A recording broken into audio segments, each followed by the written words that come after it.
Iran operation ఎక్కువగా ఆయుధాలపైన ఆధారపడినందున వల్ల నిల్వలు పెంచుకోవాలంటే ప్రొడక్షన్ పెరగాలి.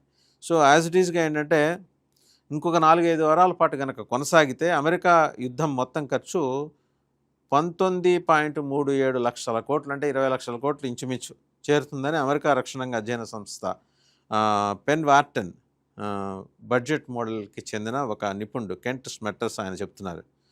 2023 అక్టోబర్ 7 నుంచి ఇప్పటి వరకు ఇజ్రాయెల్కు 2 లక్షల కోట్ల రూపాయల సైనిక సహాయాన్ని చేసే సైనిక సహాయాన్ని అమెరికా అందించింది.